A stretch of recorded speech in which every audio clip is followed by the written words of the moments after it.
Silk fabric originated in China at least 5,000 years ago and became a coveted luxury. Silk thread is produced by silkworms when they make their cocoons. Sericulture, or commercially breeding silkworms for silk production, is practiced in several Asian countries.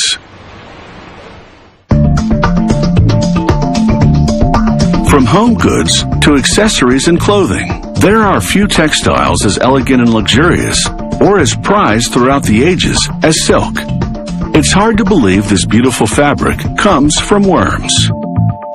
The female silkworm lays up to 400 eggs in one shot, then promptly dies. Each egg, about 2 weeks later, hatches into a larva.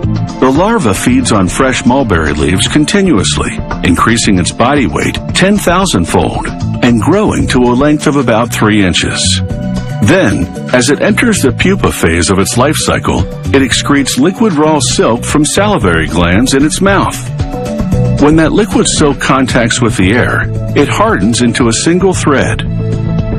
Pupating larva winds that thread around itself into a thick, cozy cocoon. Normally, the pupa inside becomes a moth, and the cocoon breaks as it emerges. However, this severs the continuous silk thread, so to keep the thread intact, they boiled the cocoon for about 3 minutes to kill the pupa inside before it transforms into a moth. Boiling the cocoons also makes the wound thread easier to unravel by melting away most of the sericin, the gelatinous protein that binds it. To harvest the silk, they take threads from 30 to 50 cocoons at a time. They feed them all together through a hole in the bamboo stick onto a hand-operated reel.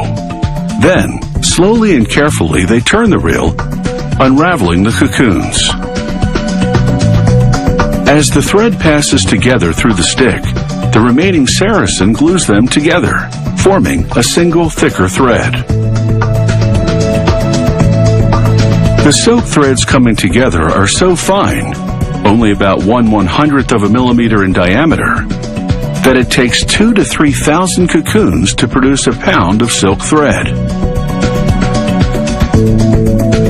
Unraveling cocoons is a time-consuming process because a single thread can be as long as 9 professional soccer fields. To make this feather-like silk thread easier to handle, they weigh it down with sand before rolling it into a bundle.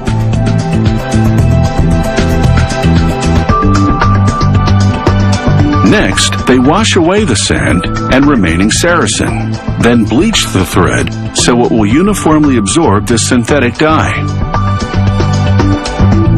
It's critical to monitor the ratio of dye to hot water, as well as water temperature and soaking time, as all these factors combined affect the quality of the color.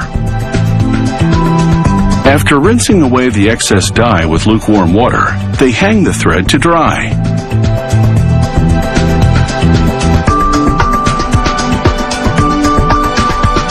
They mount the bundles of dry dyed silk thread on a big machine, which transfers them to smaller rollers.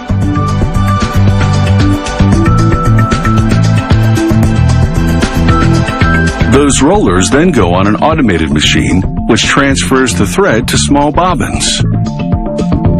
To craft silk fabric, weavers will pass bobbins of thread horizontally between vertical threads on a traditional hand-operated loom.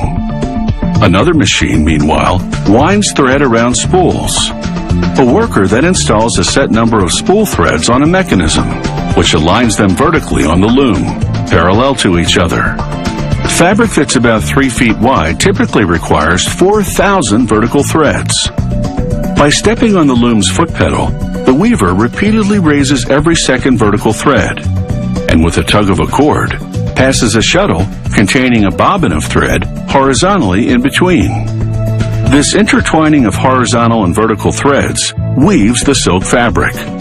To create a pattern, the weaver uses multiple shuttles containing threads of different colors, thicknesses, and textures.